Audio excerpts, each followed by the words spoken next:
아래 금요일 날 제가 총회 회의가 있어가지고 좀 갑자기 잡힌 일정인데 회의 참석했다가 오후에 차가 없어가지고 그날 못 내려왔습니다. 그 장표는 아예 하나도 없고 밥 먹고 바로 회의 일정을 보고 예약을 했는데 그 장표는 없더라고요. 그래서 함양표를 끊었는데 그 표도 결국은 시간 맞춰서 못 탔습니다. 시내 나왔는데 차가 오도 가도 못 하는 거예요. 그래 근근히 다음 날 이제 열차편으로 동대구로 와서 이제 어제 그 장에 왔습니다. 그걸 보면서 이제 인간들이 이 거대 도시를 자꾸 만들어 가는데 그 거대 도시의 모순을 다시 한번 제가 이제 확인하는 겁니다. 우리가 좀 안전하고 편리하기 위해 가지고 인간들은 자꾸 이제 도성을 축성하게 돼 있는데 이게 편리하고 안전한 줄만 알았던 도시가 이제는 비대해지면서 소통이 안 되는 도시, 움직일 수 없는 도시가 되어버렸습니다. 여러분 창세기를 이제 쭉 교통하면서 하나님의 말씀이 지금 무엇을 우리에게 도전을 하는지를 잘 살펴봐야 됩니다. 오늘 말씀은 12장 10절부터 13장 끝절 오늘 읽으신 여기까지가 한 덩어리의 말씀입니다. 길어서 12장은 이제 생략했습니다. 간단히 말씀드리면은 12장의 10절부터는 아브라함이 가나안 땅에 거주했는데 기근이 들어가지고 그 땅에 있지를 못하고 애굽은 이제 관계 수로가 잘 되는 곳이잖아요. 물이 넉넉한 곳입니다. 그래서 애굽으로 먹을 것을 구해가지고 이제 애굽에 내려갔어요. 애굽에 내려간 아브라함의 머릿속에는 고민거리가 하나 있습니다. 부인 사레가 아마 되게 미모의 여인이었던 것 같아요. 나이가 꽤 들었음에도 불구하고 부인이라고 그러면 자기 목숨도 위태할 것 같으니까 이제 자기 아내 보고 당신 내 누이라고 그래라. 그런 이제 소개입니다. 과연 이제 애굽에 들어갔는데 애굽 히브리 말로 미츠라임입니다. 애굽의 수도겠죠. 바로가 있는 곳이니까 수도에 갔는데 사레의 미모에 반해가지고 애굽의 고관들이 이제 왕에게 천거를 합니다. 이제 후궁으로 들어갔을 것입니다. 뭐 이게 지금 하루 이틀 만에 된 건 아니에요. 12장 10절부터 이게 짧게 기록이 되어 있지만은 후궁으로 간택됐으면 아마 몸을 좀 준비하고 여러 가지 이제 기간이 소요됐을 텐데 어쨌든 이제 아브라함의 여동생이라는 말을 듣고는 이제 바로가 애굽의 왕이 그를 이제 후궁으로 들였는데 하나님께서 개입하십니다. 하나님 개입하셔가지고 바로와 그 집에 큰 재앙을 내렸다고 했습니다. 17절에 보시면은. 근데 이 재앙이 어떤 재앙인지 알 수는 우리 없어요. 기록이 없으니까. 그러나 분명한 것은 바로가 이 여자 내 손대면 안 되는구나 하는 것을 분명히 하나님께서 알리신 거죠. 그래가지고는 이제 사레를 도로 이제 아브라함에게 돌려줍니다. 그 전에 아브라함에게는 말하자면 처남이 되니까 왕이 많은 예물을 줍니다. 그래서 가축과 은금을 많이 받아요. 그랬는데 이제 사레를 후궁으로 맞으려고 하는 찰나에 하나님 개입하셔가지고 그 일이 성사되지 못하고 바로 왕이 이제 아브라함을 꾸짖으면서 그에게 이제 사레를 돌려줍니다. 그게 이제 12장의 내용이에요. 오늘 13장 1절부터는 뭔가 하면 아브라함이 그렇게 애굽에서 많은 가축과 재물을 가지고 바로 왕으로부터 받았으니까 말하자면 부자가 되어가지고 자기 조카 롯하고 이제 가나안으로 되돌아오는 그런 장면부터 보도하고 있습니다. 13장의 내용은 읽으신 대로 방금 내용 그대로입니다. 아브라함도 그렇고 조카 롯도 삼촌 아브라함으로부터 많은 이제 은혜를 입었어요. 그래서 롯도 이제 부자가 되고 부자라는 것이 이제 목축업에 종사하는 사람들은 이 땅이 초지가 많이 필요할 텐데 그 머물렀던 가나안 땅의 초지가 아브라함의 재산 가축하고 롯의 가축들을 다 먹여 살리기에는 땅이 좁은 거예요. 초지가. 우리는 이제 유목을 안 하는 백성들이니까 그런 데 대한 개념이 이제 좀 약합니다만은 뉴질랜드나 호주 이런 데 가보게 되면은 목축하는 사람들 제일 주된 그 일은 뭔가 하면은 초장을 잘 관리하는 일입니다. 자기 땅을 4등분 해가지고 잘 돌리면서 가축들 때대로 돌리면서 이제 풀이 말라 죽지 않도록 잘 유지하는 것이 큰 관건이에요. 아브라함과 롯의 가축들이 많으니까 땅은 좁고 가축은 많이 이제 늘어나고 그거 이제 초지가 감당이 안 되는 거죠. 그래서 양쪽 목자들끼리 자꾸 다툼이 일어납니다. 이게 뭐 우리가 먹여야 되는데 네가 왜 왔냐는 등 자꾸 이제 다툼이 일어나요. 그래서 이제 아브라함이 그 일을 보다가 이거 안 되겠다. 조카하고 이제 떨어져야 되겠다고 마음을 먹고는 조카를 만나서 제안을 하는 겁니다. 그 제안이 오늘 있는 대로 조카 네가 먼저 선택해라. 네가 좌를 선택하면 나는 우를 택할 것이고 네가 우편을 선택하면 내가 좌하겠다고. 조카에게 먼저 이제 우선권을 줍니다. 그런데 이제 조카 롯은 어디를 선택하는가 하면은 동쪽 편 여기 10절에 보면은 요단들을 선택합니다. 그 이유는 거기에 물이 넉넉했기 때문입니다. 10절에 보면 물이 넉넉하다는 말은 원어로 읽으면은 관계 시설이 잘 되어 있다 이 말입니다. 요단들의 관계 시설이 잘 되어가 거기 초지에 언제나 물을 공급할 수 있으니까 풀이 늘 부하게 잘 자라니까 그곳에 가면 부자 되겠다 하고는 이제 그 동편 요단들을 선택한 거예요. 그런데 문제는 뭔가 하면은 롯이 계속 그 들을 이제 점유하고 가다가 소돔까지 이르렀다고 12절에 말씀하고 있는데 그 소돔은 하나님 앞에서 대단히 패역한 그런 도성입니다. 그게 이제 13절에 쓰여 있습니다. 반면에 아브라함은 가나안 땅에 그대로 남아서 하나님의 축복을 누렸다는 그런 내용이 오늘 읽은 이 말씀이에요. 자, 이거 이제 오늘 우리가 읽은 내용인데 이 본문 속에서 우리는 몇 가지 공간을 좀 살펴야 되겠습니다. 먼저는 아브라함이 조카 롯에게 선택의 우선권을 준 것 이상합니다. 아니 어른이 먼저 해야지. 어떻게 조카를 먼저 앞세워가지고 네가 먼저 선택해라고 아브라함이 할 수 있었을까요? 뭐 아브라함이 하늘에서 떨어진 사람이 아니잖아요. 우리와 똑같은 사람이고 다 욕심이 있을 텐데. 그 12장부터 가만히 우리가 말씀을 곱씹어 보면 아브라함이 그렇게 한 분명한 이유가 있습니다. 그것은 뭔가 하면은 아브라함이 애굽에서 얻은 공과가 있기 때문입니다.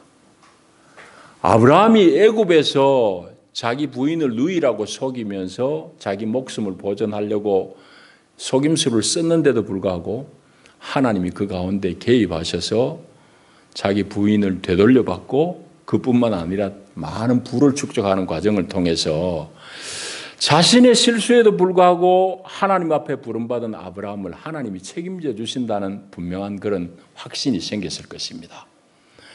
그러니까 조카 롯과의 문제, 다툼의 문제를 해결하는 데 있어서 막 계산하지 않고 이기적인 관점에서 이건 이렇고 저렇고 그게 아니고 하나님의 마음으로 조카와 좋은 관계를 유지하려고 하는 그런 마음입니다. 그런 계산입니다. 그러니까 애굽에서 아브라함은 철저하게 하나님께서 자기의 삶을 책임져 주실 뿐만 아니라 자기의 모든 문제에 있어서 공급도 하나님이 책임져 주시는 것을 경험한 거죠. 자기는 얼마나 야비했어요. 부인한테 부끄러운 일이잖아요.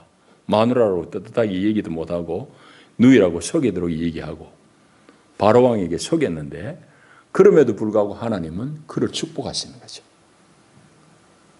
자기 부인을 바로왕이 건드리지 못하도록 하나님 개입하시는 거죠.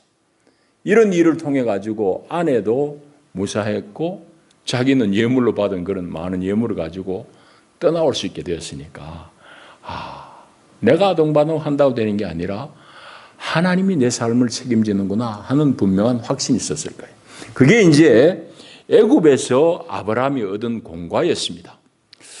그러니까 여러분 출애굽이라는 것은 우리 출애굽기를 통해서 히브리 민족, 히브리 백성들이 출애굽한 걸로 생각하지만 사실은 이 모세오경은 다 한 덩어리잖아요.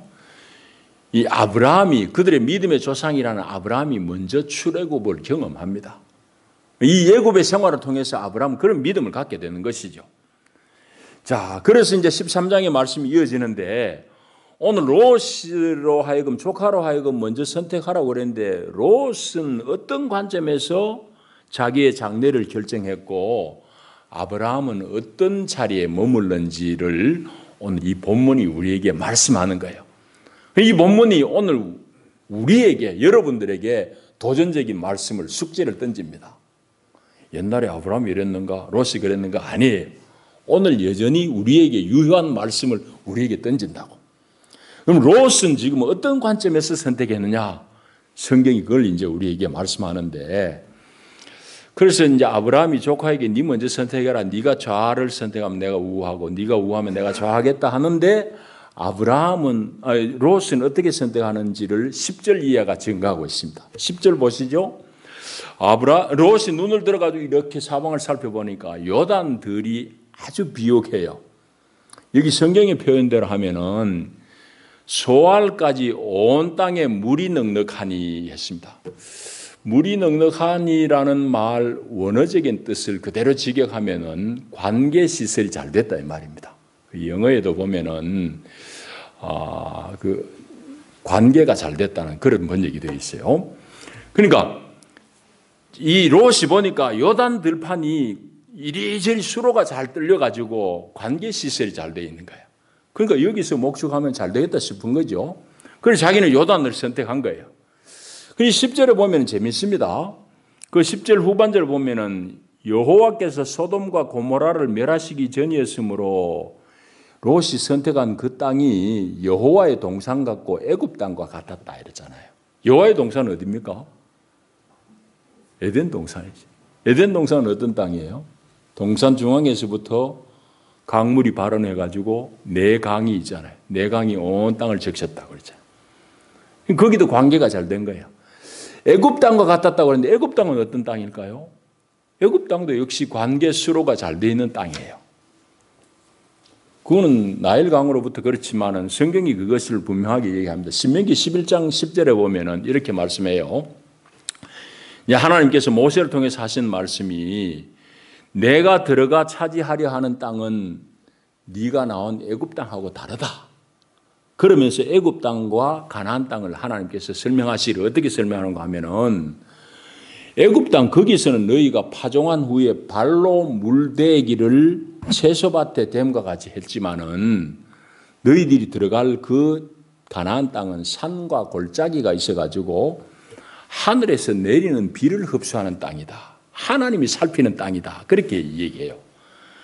그 얘기는 결정적으로 얘기하면 가나안 땅은 천수답이에요. 하나님이 비를 내려주는 땅이에요.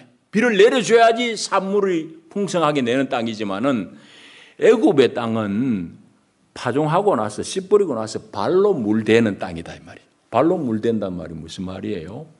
옛날에 펌프 없으니까 발로 수차를 밟잖아요.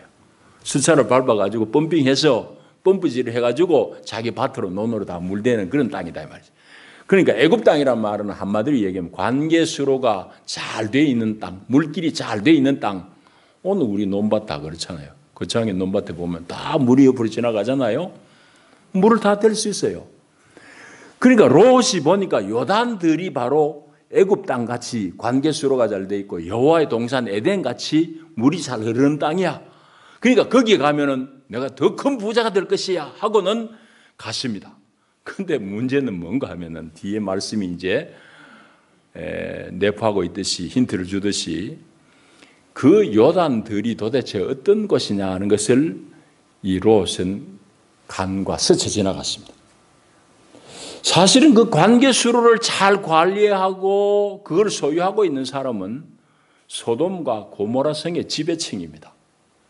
이 사람들은 어떤 사람이냐? 13절이 암시하고 있듯이 악한 사람들입니다. 하나님을 거역하는 사람들입니다. 그리고 죄악이 관영한 것입니다. 하나님을 대적하는 것입니다. 우상을 섬기는 것입니다. 그럼에도 불구하고 롯은 그런 것은 다 스쳐 지나가 버려요. 내가 뭐 부자 되겠다는데 거기 가면 돈 잘 버는데 사업 잘 되는데 하고는 그쪽을 선택한 겁니다. 여러분 보십시오. 그런데 아브라함은 하나님께서 주신 그 가나안 땅, 산과 골짜기가 있는 땅에 머물게 됩니다. 그러니까 두 사람이 선택하는 선택의 차이를 여러분들 잘 보셔야 돼요. 그것을 이제 성경이 우리에게 말씀하고 있는데 12절이 아주 강렬하게 우리에게 말해요. 오늘 예배당에 앉아있는 100명의 사람들에게 하나님은 아브라함, 롯 이 두 사람을 보여준다고. 당신들은 어느 걸 선택할래? 우리에게 그 질문을 던져요. 그게 12절입니다. 그래서 11절에 보면은 그들이 서로 떠났다 했잖아요. 찢어졌다 이 말이에요. 서로 떠났는데 12절이 아주 강렬하게 다가옵니다. 아브라함은 가나안 땅에 거주했고 롯은 그 지역의 도시들에 머무르며 그 장막을 옮겨 소돔까지 이르렀는데 소돔 사람은 여호와 앞에 악하고 죄인이었다. 그렇게 얘기합니다. 그 얘기는 뭔가 하면은 롯의 관점에 롯의 가치관은 소돔이 뭐 죄가 관영하고 악한 사람이고 별 관심 없어 지금은. 그곳이 돈 되는 곳이니까. 그리고 또 12절의 표현 정확하게 우리에게 질문하는 것이 뭔가 하면은 롯은 그 지역의 도시에 머물렀다 이 말이에요. 여러분 창세기 계속해서 우리에게 이런 도전을 합니다. 도성을 떠나라는 것이. 여기는 지금 도시라고 번역되어 있잖아요. 영어 번역은 다 일관되게 한 단어로 시티로 번역하고 있습니다. 히브리말 이런 말씀이지요. 우리 번역에는 성읍이라고도 번역되어 있고 도성으로도 번역되어 있고 여기 12절에는 도시라고도 번역되어 있는데 이 같은 말이에요. 그러니까 롯은 도시를 선택한 거야. 왜? 돈 되고 편리하고 안전할 것 같으니까. 그런데 아브라함은 가나안 광야에 머무른 거예요. 이것이 두 사람의 결정적인 차이입니다. 그러니까 롯이 선택한 것은 뭐냐 하면은 물질의 풍요 또 성공을 약속해 줄 것 같은 그 도시를 선택한 거지. 도시 문명을 좋아했다 이 말이죠. 여러분들은 이제 몇 번 들은 분들은 이제 머리에 정리가 되는지 모르겠습니다. 문명이란 말, 그건 실제로 그 단어는 되게 좋은 단어가 아닙니다. 우리 글로는 그럴 문, 밝을 명, 좋은 말이에요. 근데 문명은 영어로는 정확하게 성서의 내용을 담고 있습니다. 문명은 도시화예요. 다른 게 아닙니다. 문명은 시빌라이즈 하는 거예요. 도시화가 문명입니다. 그게 성경의 뜻을 제대로 담은 단어예요. 그러니까 롯은 지금 그 도성이 죄악이든지 어떻든지 관계없이 거기가 풍요를 약속해 주고 거기가 내가 부자, 내 부를 축적해 줄 것 같은 생각 때문에 그 도시의 생활을 선호해 가지고 지역의 도시들에 머물렀다고 그러잖아요. 그게 점점 확대되어 가지고 소돔까지 이르렀어요. 소돔은 하나님 앞에 징벌받은 심판받을 도성인데도 불구하고 돈 되니까 그리 간 거예요. 반면에 가나안에 머문 아브라함은 14절 이하에 하나님의 약속, 축복을 다시금 받고 확인하고는 하나님께 다시금 예배하는 자리로 나갑니다. 그게 18절이잖아요. 그 아브라함이 장막을 옮겨 헤브론에 있는 마므레 상수리 숯불에 이르러 거주하며 거기서 여호와를 위하여 제단을 쌓았다 했잖아요. 여러분 이게 이제 오늘 한 덩어리의 말씀인데 여러분 그러니까 아브라함과 롯이 살아가는 삶의 방식이 완전히 다릅니다.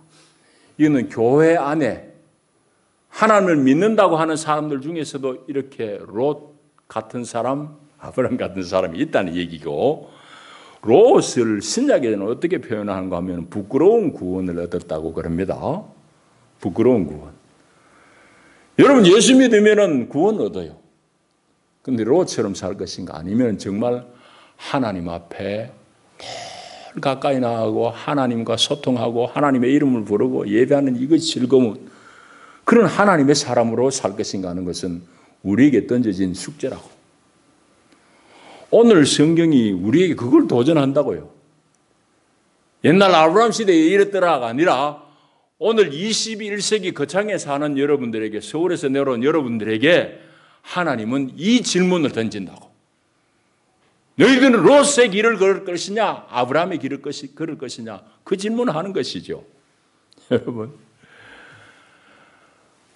그러니까 아브라함은 하나님의 은총을 구하면서 하나님과 동행하는 삶을 살기를 결정한 사람이에요. 롯은 돈 되는 길을, 성공하는 길을, 풍요를 약속하는 곳을 선택한 것이에요. 이게 두 사람의 차이입니다. 그래서 결국은 롯은 소돔 땅에 머물다가 이제 다음에 보겠습니다마는 그 소돔의 심판이 임할 때 아주 겨우겨우 구원 얻잖아요. 자기 부인은 소금 기둥이 되어버리고 자기는 거기서 구출됐지만 딸들하고 어떻게 해가지고 아주 부끄러운 일을 해요.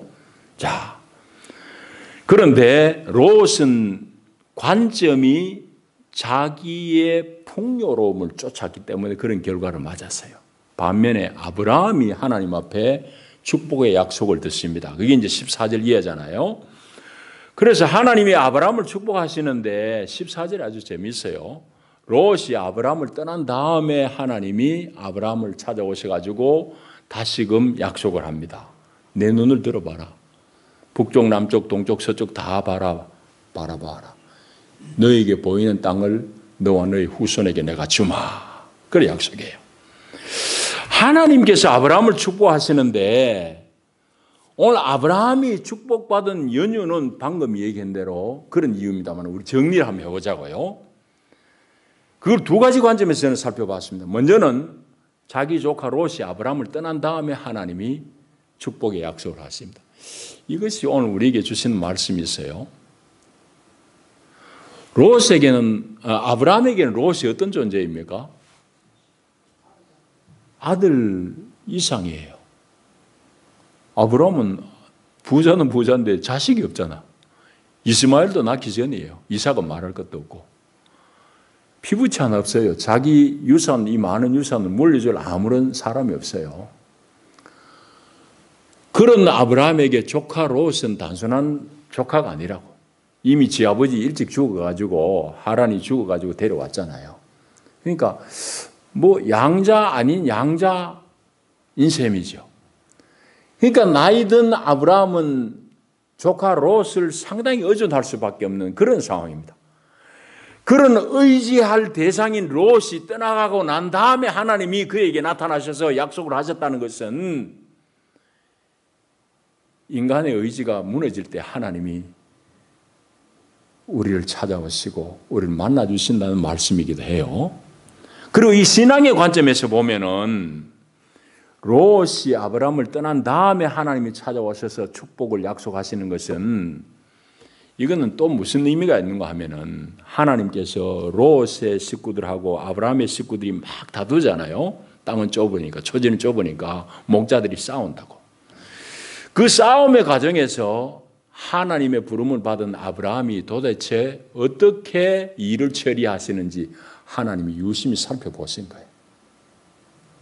그런데 그게 아브라함의 마음에 든 거예요. 그게 아브라함이 그냥 아까 말씀드린 대로 그가 하늘에서 떨어진 그런 하늘의 사람이라서가 아니라 이렇게 저렇게 인생을 살면서 애굽에서 하나님이 그를 직접 도와주시는 것을 체험한 사람이에요. 그러니까 내가 계산적으로 아둥바둥 내 이 손에 안 봐야지 해가 되는 게 아니라 하나님이 내 삶을 책임지고 하나님이 내 삶의 모든 피로를 채워주는구나 하는 것을 체험한 사람이에요. 그러니까 롯과의 이 분쟁이 일어났을 때에 그를 하나님의 마음으로 처리한 거지. 계산적으로 한 게 아니고 이기심에 가득 차가지고 계산해서 하는 게 아니라 하나님의 마음으로 조카 롯에게 먼저 우선권을 준 거예요. 그러니까 생겨난 문제, 분쟁의 문제를 어떻게 처리하는지 하나님 보신 거죠. 그걸 하나님 마음이 기쁘게 받으신 거죠. 그렇게 해서 이제 하나님께서 이 아브라함이 내가 충분히 축복할 만한 사람, 축복을 감당할 만한 사람이라는 걸 하나님 확인하시고 롯과 결별 후에 그에게 축복하십니다. 여러분, 우리는 많은 경우에서 하나님 나에게 복 주십시오. 하나님 좀 나에게 좀 축복해 주세요.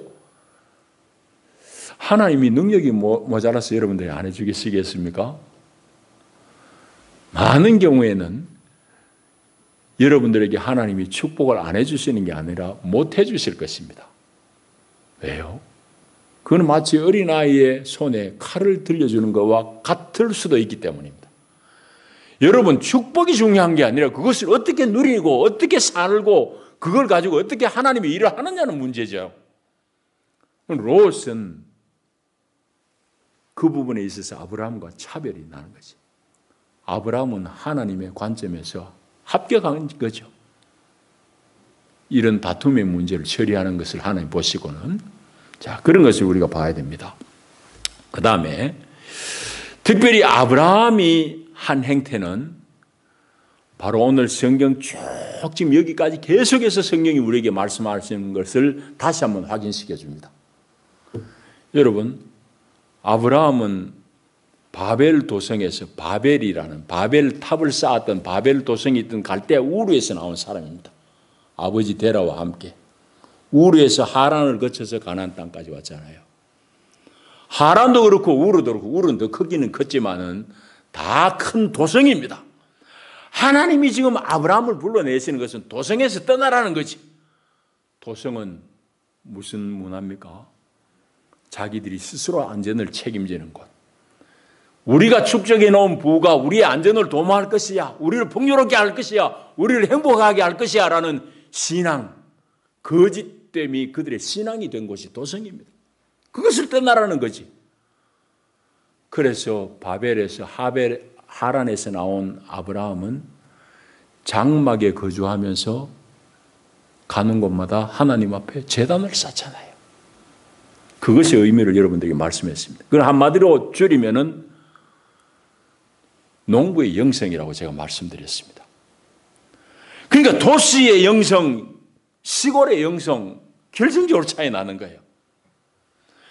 그러니까 지금 아브라함은 여기서도 장막에 거하면서 하나님 앞에 제단을 쌓습니다.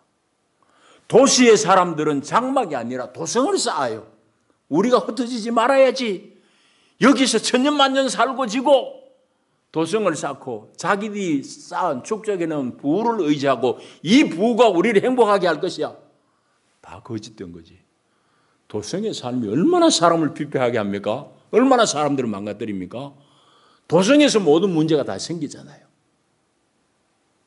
여러분들 다 도시를 거창읍을 떠나라는 얘기가 아니에요. 여러분들의 영성을 새롭게 할 필요가 있다고. 그 하나님은 그 바벨에서 떠나라고 그러잖아요. 우르에서 떠나게 하고 하란에서 떠나게 하고, 그 광야 같은 가나안 땅으로 인도하시는 이유는 그로 하여금 장막 생활을 하고 제단을 쌓고 하나님의 이름을, 야훼의 이름을 부르고 하나님과 소통하는 사람으로 부르신 거예요. 여러분, 그러니까 아담 이래로 인간이 타락함으로 말미암아서 하나님과 소통이 막혔습니다.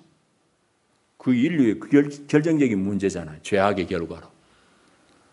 그런데 하나님은 이제 불러낸 사람 아브라함을 통해서 그 소통을 회복시키는 것을 보게 돼요. 하나님 손을 잡고 내민다고. 오늘 우리는 어떨까요? 오늘 이 시대는 하나님은 우리에게 찾아왔습니다. 우리에게 손을 내밉니다. 하나님이 내미는 손은 예수 그리스도죠. 그리스도 예수를 통해서 우리의 손을 내밀고 나하고 좀 얘기하고 살자꾸나. 인생들아, 나하고 좀 얘기하고 소통하고 살래? 그 사람들은 다 그 소리를 귓전에 흘립니다. 안 듣습니다. 왜 안 듣습니까? 이유는 한 가지입니다. 다 롯의 마음 때문에. 세상이 바빠서 내가 부자 되려고, 내가 좀 뭐 성공하려고 다 거기 빠져가지고 하나님? 아유, 그건 나중에요. 하나님 만나는 일이 별로 중요하지 않습니다. 그러나 하나님 앞에 부름받은 사람 아브라함은 어디 가나 장막의 생활을 하면서 하나님 앞에 제단 쌓는 일이 아주 시급한 일이고 중요한 일입니다. 여러분, 이 성경을 우리가 자세하게 보면 너무너무 깊은 게 많아요. 그러니까 이 아브라함이 애굽에서 생활, 출애굽 사건이 가운데 있고 그 전후에 해가지고 하나님 앞에 제단을 쌓고 야훼의 이름을 불렀다라는 것이 앞에 2번, 뒤에 2번 이렇게 나와요. 이 성경 기자가 대단히 주도 면밀하게 우리에게 그것을 얘기하고 있어요. 그러니까 하나님을 예배하는 삶이, 제단을 쌓는 삶이 얼마나 귀한지를 지금 얘기하고 있다고 성서 기자가. 그런데 오늘도 주님은, 하나님은 우리에게 손을 내밀지만은 세상의 사람들은 다 귓전에 흘려버려요. 심지어 예배당 안에 있는 사람들조차도 롯의 마음으로 여기 꾸역꾸역 근근히 나오는 거예요. 관심은 어디 가면 돈 되노? 어디 가면 부자 되노? 어디 가면 성공하노? 그 생각뿐입니다. 아니에요. 하나님의 사람은, 이 땅의 삶은 늘 장막에 거하는 삶이에요. 나그네의 영생이에요. 그리고 제단을 쌓고 하나님의 이름을 부르는 것이 너무너무 귀한 거예요. 너무너무 사랑스러운 거예요. 왜? 그분을 만나니 내게 더 필요가 없는 거예요. 그 시편 23편 1절, 야훼는 나의 목자시니 내게 부족함이 없으리로다. 그 원문을 읽으면 여호와는 나의 목자시니 내가 더 필요한 게 없다 이 말이에요. 여호와 하나님이 자신의 목자로 삼고 나니까 내 더 필요한 게 없습니다. 하나님. 그 말입니다. 23편 1절은. 여러분들에게 그런 은혜가 임하기를 축복합니다. 야훼 하나님이 목자면 충분해요. 근데 세상은 다 속입니다. 이리 와봐. 너 성공을 보장할게. 이리 와봐. 너 출세할게. 그러나 그건 다 신기루와 같은 겁니다. 소돔이, 요단들이 약속하는 것, 롯이 그 쫓아갔지만은 아까 얘기했잖아. 그건 다 허망하게 불로 다 태워지는 것이에요. 여러분, 그래서 하나님은 오늘도 예수 그리스도를 통해서 우리에게 찾아오시고 우리를 만나자고 그러는데 사람들은 다 풍요의 그 속임에 빠져가지고, 성공의 속임에 빠져가지고 그것 다 뒷전으로 물리쳐버립니다. 여러분, 이제 말씀을 정리하십시다. 아브라함은 하나님 앞에 부름받은 사람입니다.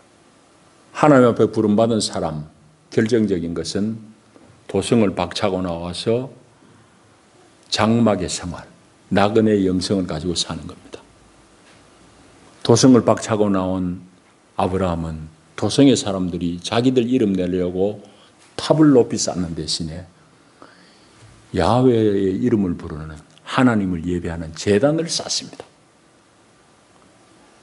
이게 바로 부름받은 사람의 영성이요, 한마디로 다시 줄이면은 흙의 영성이요, 농부의 영성입니다. 농자를 우리가 잘 살펴봐야 된다고 말씀드렸죠. 농부, 농사할 때 농은 별 보고 노래하는 겁니다. 별신 위에 노래곡이잖아요. 여러분, 하나님을 찾는 사람은 하나님 보고 노래하고 사는 거예요. 뭐 자꾸 성공을, 출세를 보장하는 것 같지만 그거는 신기루입니다. 하나님 제대로 만나면 여러분 문제가 풀립니다. 하나님 제대로 만나면 여러분이 행복해집니다. 롯이 행복할까요? 아니에요. 겨우겨우 삼손 때문에 구원은 얻어요. 나중에 보겠습니다만은 그게 결코 행복이 아닙니다. 주 예수의 말씀, 뭐 먹고 어떻게 출세하고 어떻게 성공할고 그런 것 좀 구하지 말아라. 그거는 예수 모르는 이방 사람들이 구하는 것이다. 너희는 먼저 그의 나라와 그의 의를 구하라. 그리하면 이 모든 것을 너희에게 다 하시리라. 하나님을 만나고 하나님을 아는 것이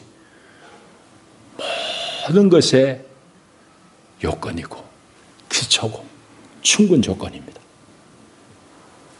하나님은 오늘도 여러분들의 손을 내밉니다. 하나님, 좀 있어봐요. 아니에요. 아브라함이 제단을 쌓듯이 하나님만한 일이 최고의 가치인 줄 여러분들이 알고 주님과 함께 동행하는 그런 귀한 삶을 살기를 축복합니다. 기도합니다. 주님 감사합니다. 사랑합니다. 화려하고 풍요로운 도성 앞에서 롯은 그 도성의 삶을, 도시의 삶을 쫓았고 아브라함은 가나안 땅에 머물렀더라. 하나님 오늘 우리에게 도전하시는 말씀입니다. 주여, 우리가 주님을 사랑하고 주님과 교통하는 그 자리를 놓치지 않게 해 주시고 내 스스로 안전을 도모하는 그런 교만에 빠지지 않게 하여 주옵소서. 예수님 이름으로 기도하옵나이다. 아멘.